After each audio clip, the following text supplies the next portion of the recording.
বন্ধুরা কেমন আছো? সকলকে জানাই শুভ শারদীয়ার আন্তরিক শুভেচ্ছা ও ভালোবাসা। হলো মহাসপ্তমী, এই অষ্টমী আর নবমী সন্ধ্যাবেলায় মাকে কিন্তু সুজি আর লুচির ভোগ দেওয়া হয়।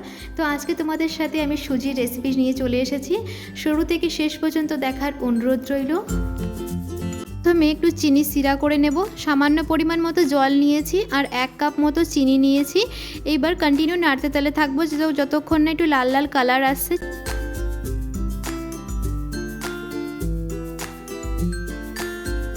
এটা একটু লাল লাল হলেই আমি দিয়ে দিলাম এখানে 1 চামচ মতো ঘি।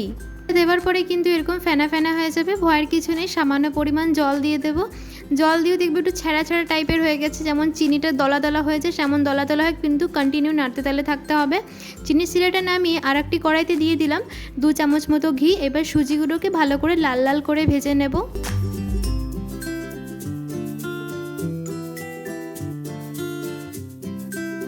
ফ্লেমটা মিডিয়াম করে সুজিটাকে একটু ঘিয়ের মধ্যে লাল লাল করে ভেজে নিলাম। এই যে সিরাটা তৈরি করে রেখেছিলাম, এবার সিরাটা দিয়ে দেব।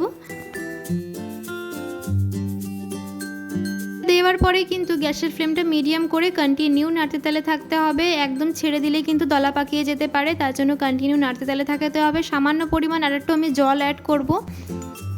সাথে দিয়েছিলাম 1 থেকে 1.5 চামচ মতো আমুলের গুঁড়ো দুধ। দেওয়া হলো জাস্ট একটু টেস্ট আনার জন্য। যদি দুধ না থাকে তাহলে স্কিপ করে যেতে পারো।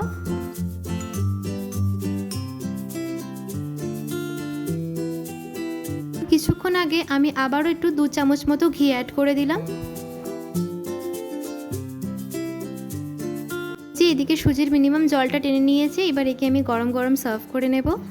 সুজি কিন্তু একদম সম্পূর্ণভাবে তৈরি হয়ে গেছে, আমি একে সার্ভ করে নিচ্ছি। এটা কিন্তু অষ্টমী বা নবমী দিনকে মাকে সন্ধ্যা আরতির সময় লুচি আর সুজি ভোগ দেওয়া হয়। তোমরা অবশ্যই কিন্তু এই সুজিটা একবার বাড়িতে ট্রাই করো, আশা করি তোমাদের ভীষণ ভালো লাগবে। এই চ্যানেলে নতুন সদস্য হয়ে থাকো, চ্যানেলটিকে সাবস্ক্রাইব করে আমার পাশে থাকার অনুরোধ রইল। পাশে থাকা বেল আইকনটিকে অবশ্যই প্রেস করে দেবে। নতুন একটি রেসিপি নিয়ে আবার দেখা হবে।